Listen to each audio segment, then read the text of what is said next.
Pernahkah kamu membayangkan bagaimana rasanya menghadapi permasalahan hukum tapi nggak tahu harus kemana? Untuk itulah negara hadir melalui Pos Bantuan Hukum.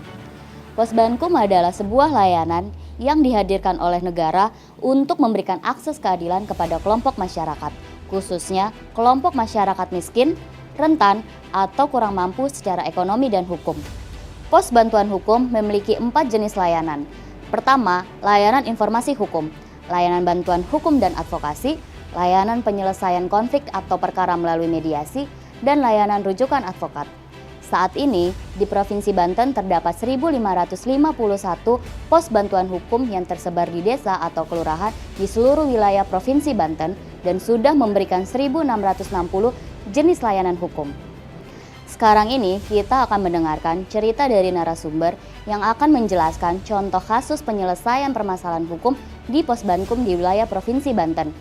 Contohnya, masalah kekerasan, masalah perebutan hak waris, dan kebakaran. Bagaimana ya ceritanya? Yuk kita cari tahu. Assalamualaikum warahmatullahi wabarakatuh. Saya Reja Rahmanda, Lurah Bojongjaya, Kecamatan Karawaci, Kota Tangerang. Di sini saya ingin menceritakan pengalaman saya dalam hal pelayanan pos bantuan hukum yang ada di Kelurahan Bojongjaya, di mana ada persoalan yang memang kita hadapi, terutama di tahun 2024. Persoalannya adalah terkait dengan masalah tanah antara kedua belah pihak, di mana para ahli waris ini mengklaim tanah di satu lokasi yang memang ceritanya turunan dari para kakeknya masing-masing.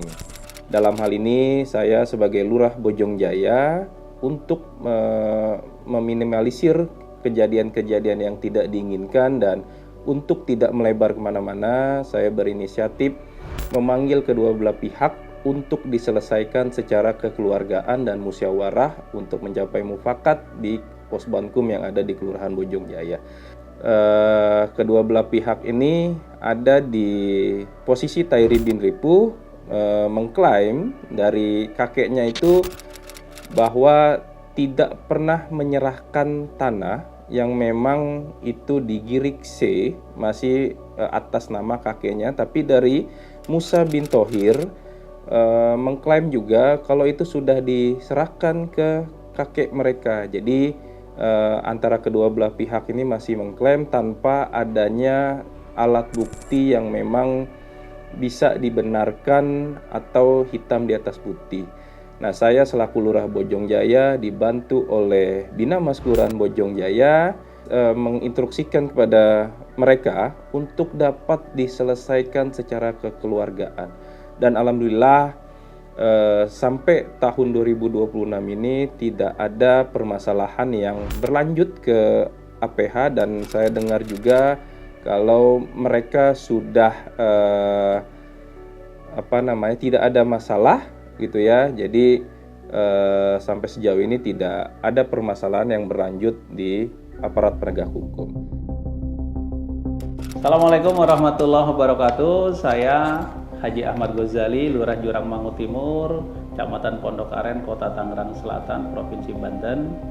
Jadi di wilayah saya, di Jalan Wahid Hasyim, di RT 09 RW 05 Kelurahan Jurang Mangu Timur, Kecamatan Pondok Aren, Kota Tangerang Selatan, telah terjadi kebakaran yang cukup luar biasa besar. Banyak sekali yang menjadi terdampak.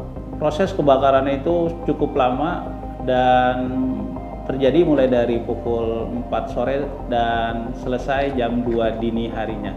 Nah, jadi kejadian tanggal 1 Februari, tanggal 2-nya saya kumpulkan semua pemilik yang terindikasi merupakan sumber api pertama, kemudian pemilik klaster, kemudian rumah penduduk, 3 ruko, warung kopi, dan tadi bengkelas, semua saya kumpulkan. Dan betul kerugiannya sungguh-sungguh luar biasa. Ya, ada 3 ruko, yang satu tidak terlalu terdampak, yang 2 ruko ini parah milik Pak Marbun, yang pastinya ditaksir harga itu sekitar 4,7 miliar. Tanggal 16 kami kumpulkan kembali di Pos Bankum kita di Kelurahan Jurang Mangu Timur, mereka-mereka yang terdampak, dan alhamdulillah Pak Saipur Ramadan dan Bu Ai sebagai pemilik Gudang Dekorasi siap bertanggung jawab mengganti semua kerugian, terutama bangunan. Nah, yang timbul masalah besar, masalah hukum itu apa? 2 ruko yang begitu besar, ya kan, kerugiannya. Mereka menyiapkan tim pengacara dan kemudian beberapa hari sebelum tanggal 16 datang menghadap ke saya, difasilitasi dan terjadilah pertemuan di tanggal 16 tersebut. Disepakati bahwasanya pemilik Gudang Dekorasi siap untuk membangun kembali 2 ruko itu seperti semula sebelum terjadi kebakaran. Berarti 1,2 miliar itu diabaikan namun diganti dengan pembangunan fisik seperti semula. Selesai. Tapi yang belum selesai, isi daripada ruko yang menjual renda tersebut yang akan diganti oleh Dekorasi itu belum ada titik temunya. Jadi dari angka yang disodorkan kerugian 4,7 miliar itu, pihak pemilik Dekorasi Pak Saiful Ramadan itu hanya sanggup melalui pengacaranya 5% dari 4,7 miliar.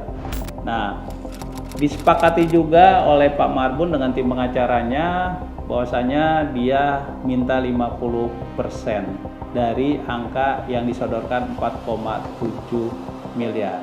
Hari itu mediasi tidak langsung disepakati karena belum ketemu titik temunya, angkanya cukup fantastis.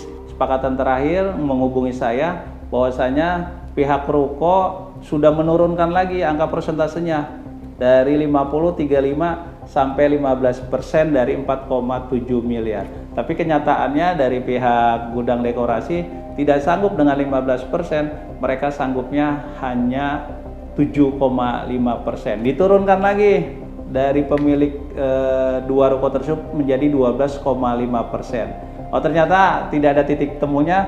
Saya sebagai lurah, sebagai mediator, saya sepakati kedua belah pihak sudah kita naikkan dan kita turunkan, ketemulah angka 400 juta.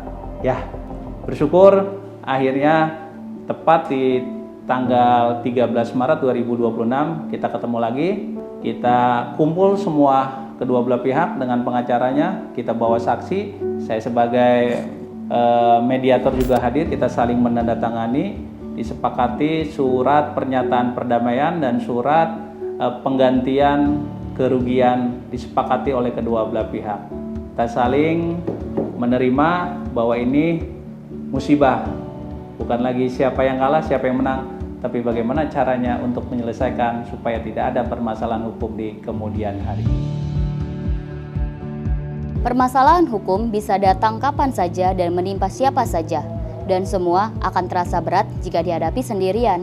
Tapi kamu nggak sendirian, ada pos bantuan hukum yang siap untuk mendengarkan, mendampingi, dan membantu. Karena setiap langkah menuju keadilan harus bisa dirasakan oleh semua.